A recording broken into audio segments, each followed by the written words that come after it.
Give it up again for Lando and Haider. Gonna have a really good chat here. Thank you. Good. Thank you. Thank you. All right, so Lando, I mean, you can see by the cameras here, I think a lot of us have watched the show and have followed your career since kind of the early days. Yeah. You started out kind of young and like kind of in the middle of the pack, and every year just getting better and better and better and better. And you can see just by like the fans in the audience, like people love this idea of you being a challenger. And so I'm just curious what that means to you and like what that feels like. What does it feel like? I mean, every year is different because every year you have to set new goals, you have to set new challenges for yourself. But also the whole game that I'm in is not a me game; it's a team game. So I have to work with all the people around me, which is over 1,000 people. Plenty of cool partners as well on how we can combat the new year and set our new targets, our new challenges, and try beat all of our competitors in that space. And this year we've done just that. We started more towards third, fourth fastest team, and we've come to being the top constructor at the minute, which is incredible. It's the first time in 10 years. So. Something very special to be part of. But yeah, that's been our target, and we've still got a long way to go, so we have to keep our heads down. But our sport is about always setting new challenges, because as soon as you kind of get to one part, you have to reset the next one and reset the next one. So that is how we run our sport. Nice. Okay, I want to ask both you guys a similar question, which is, when you're a challenger, when you're at the top, you're good. When you're a challenger and kind of coming up, you have to do things differently than other people, whether that's a work ethic or a mindset or a strategy. So I'm going to ask both you guys a similar question, which is, how do you, maybe Lando, you can start with this. How do you think about like what you have to do differently as a challenger? Yeah, I think the biggest thing is when you're the challenger, you might not always have the best things all around, because that's often why you're the challengers, because things are not in place or things are not perfect. So it's how you can outshine your competition and outdo your competition without always having the best of the best. And that brings the best out of you, it brings the best out of the people that you're working with. And I think it unlocks something new, that you have to realize to beat the best of your competition. You have to find things that people are not looking at, or people are not working on, or people kind of skip over. And things become a bigger challenge of marginal gains. How can you find the best bits of everything? So every stone is not left unturned. And that's how you then get yourself into being one of the best positions you can be in. But then there's plenty more challenges that even when you're the top, you can't relax on any space. You can't relax on anything. It's about keeping your team motivated, keeping me motivated to work hard with the people that I'm working with, and continue the push. Nice. Haider, how would you answer that? What does it mean? What do you do differently, and whether it's strategy or work ethic or whatever it is, as the challenger here? I think it's really about building an incredible team around us. But one lesson I've learned is it's not always great to listen to people around you, because they'll advise you to do things that are sort of an expectation. And when you want to be a challenger, you kind of have to venture into areas that people haven't been into, or maybe haven't thought of, or aren't brave enough to do it. And Jason, that's a pretty lonely place, and you have to be comfortable with it. You have to take a bet and then see it through, and it requires a lot of conviction. So I think it's don't listen to people all the time. Agree or disagree? No, I completely agree. Yeah. Let's talk about upgrades, maybe. Yeah. So you guys You guys do these upgrades, every other week, or every week there's slight ones? Every week. Every week, basically, you need to bring right? something, yeah. What is it like driving on a new car every week and just like adapting to those changes? I mean, that's our sport. So our sport is just a race of upgrading things, trying to improve the car, the team, the people, strategy, pit stops. There's so many areas you've got to look at. But you've also got to do it efficiently. You can't just throw things at it and hope things work. You need to know how they're going to work, how to execute those things perfectly, consistently, under pressure, not under pressure. But my job is simply going out and driving quickly. That's what I got to do. But then there's always a lot more to it on helping the team develop and helping the team look at the next race in 2 races time, 3 races time, 2025, 2026.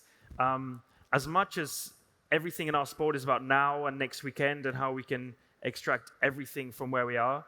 It's also a game of where you got to look 1, 2, 3 years ahead and prepare yourself for those situations. So I kind of keep to myself I focus on my own stuff that I can control 100%, and then I've got to do that extra part, which is helping the people around me, helping the team, like you said, because the team is everything. And as soon as the team isn't working perfectly and together as well as they can, you're not going to be at the top. Nice. Haider, maybe a similar question for you, which is, you guys ship products faster than nearly any other company in crypto. So let's use maybe the Web3 wallet, for example. You've got full marketplace in there. You've got hundreds of thousands of tokens. You've got like a full DEX in there. I mean, on the wallet, on the download side, I was looking up some of these metrics before. 33 million downloads in 2024, 90 million total downloads. And you guys recently decided to redesign the entire wallet. I think a lot of your competitors or other folks maybe would have just sat in their shoes and been happy with it. Maybe like not upgrading the car. They would have said, we're doing well. Why do you decide to push this upgrade? And like, I guess I'm curious how you think it compares to like upgrading a car every week. Well, I think first, there's a reason why we wanted to partner with the team in F1, especially McLaren. One is the partnership actually ends up influencing our culture internally. When we study and see, when our employees go into the garage and see the amount of data and the work that goes into keeping the team competitive, I think all that stuff sort of translates into our culture. Naturally, our teams have been looking at how frequently McLaren upgrades, and that clearly like has an influence internally. The other is, if you look at crypto for a large part of our existence, it's been a very engineering-led industry.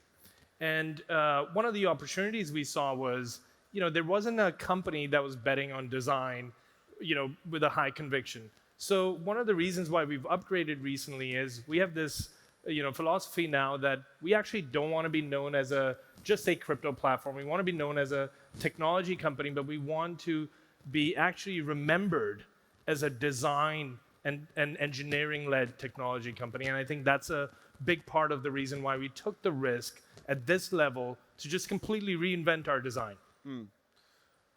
Okay, Lando,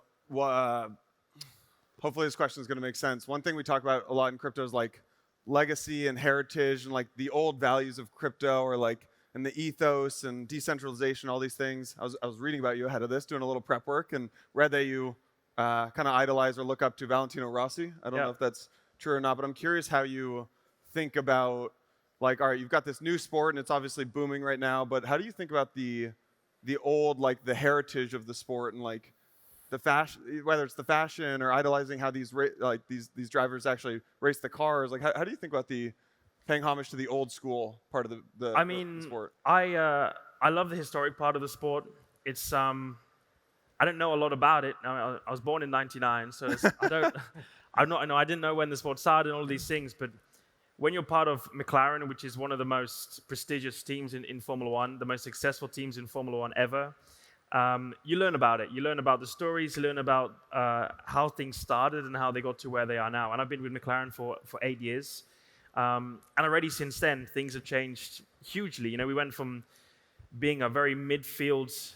I mean, as much as everyone thinks of McLaren as being always one of the top, so there's always that pressure that comes with it. But we were not where McLaren should be several years ago, and now we're back to where we should be. So that kind of journey, learning, what happened, what went wrong, and also for me, like the people that have been part of McLaren. When you look at Senna, you look at Prost, you look at Hakkinen, you look at all of these drivers, Lewis, that have been part of it and made McLaren what it is. And I find it odd at times, like now it's my turn to kind of show what McLaren can do and be part of that journey. But the historic side of things is always something I think I've respected a lot, because you might not always know what happens and what's gone on, but you always respect it, especially back then. Like for me, how dangerous the sport was. The sport was not as safe as it is now, and that's something that's improved massively, is our safety as drivers. But like we said at the beginning, every single thing has tried to be improved, and drivers or riders have played a big part in the safety of us now. And things have happened in the past that have helped me, and it helped many drivers probably still be living today, because there's been a lot of crashes where people probably wouldn't have survived if things didn't take place like they had done in the past. So every area has improved, and playing a very small part, and that is always something very special. Nice.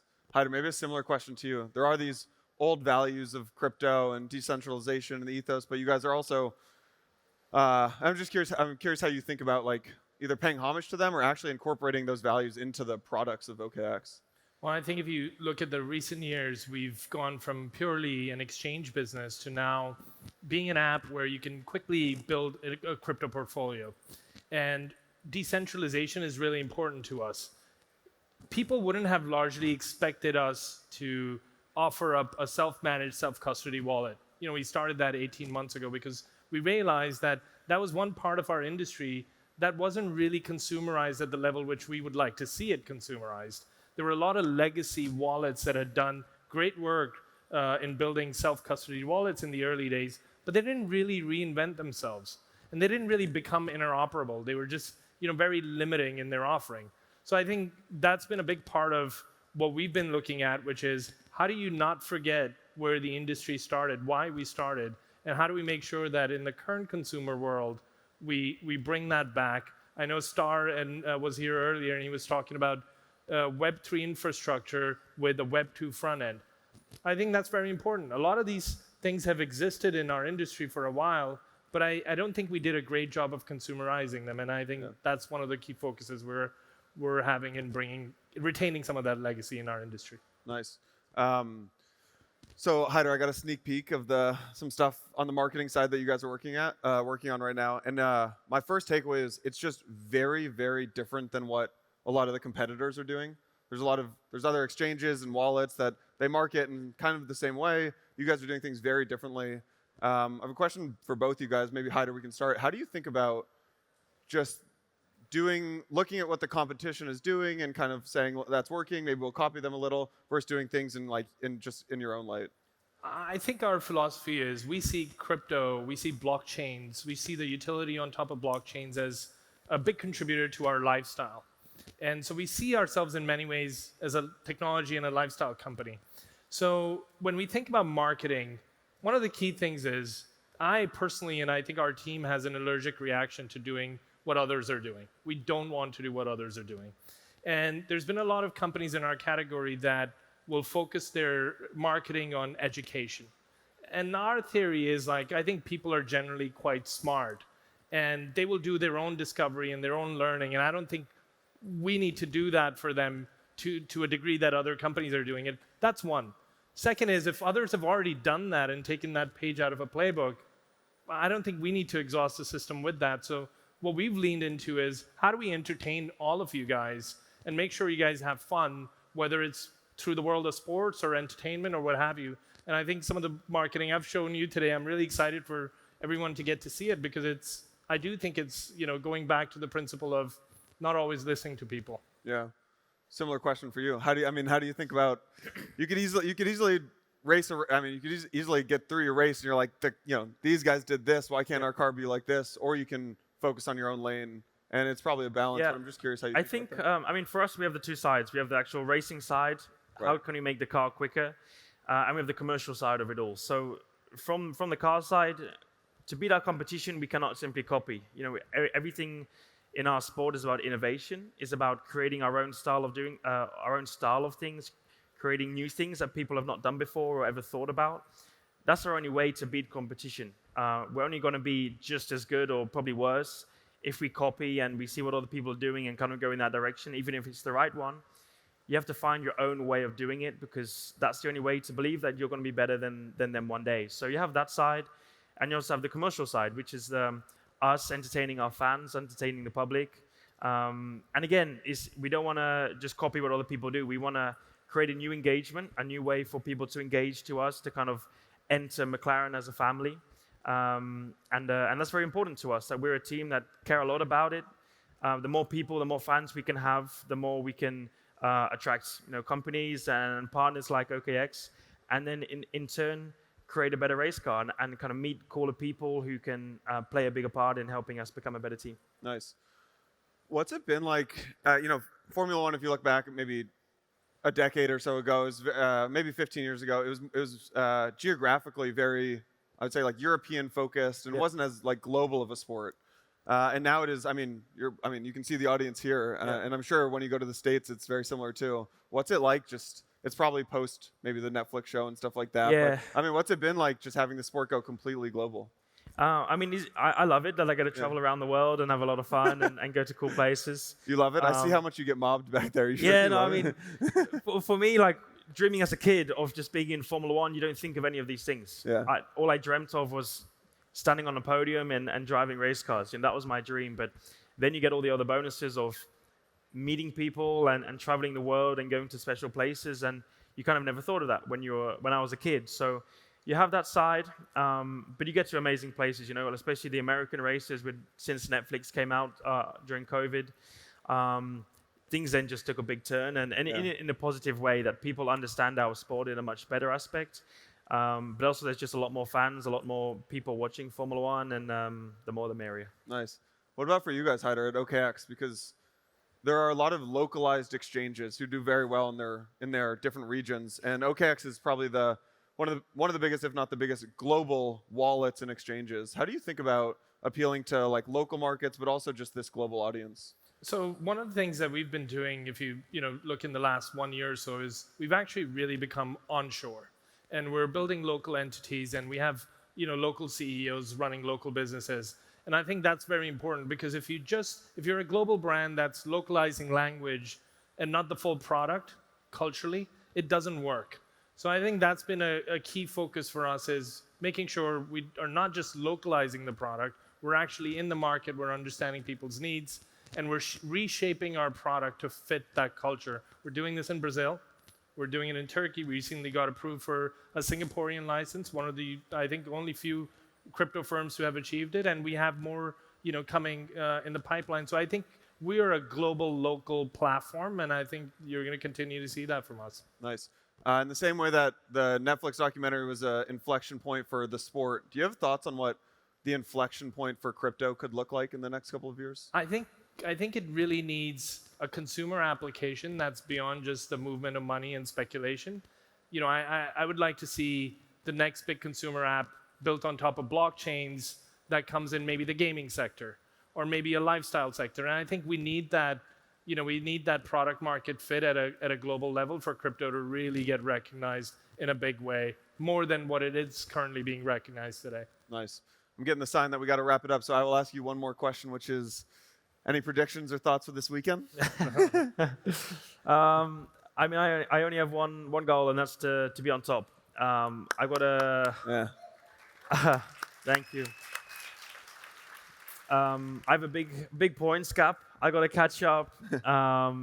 It's going to be, if possible, I think it is one of the biggest points turnarounds in history of Formula One. So it's a big challenge. It's been one of the biggest challenges for many years in Formula One, but I strongly believe that we can do it as a team. We already are on track to do that, and also from a driver point of view that I can do it too. Nice. We're all rooting for you this weekend, so. I appreciate it. Yeah. Thank you very much. All right. Thank you, everyone. Please give a big warm round of applause. Thank you.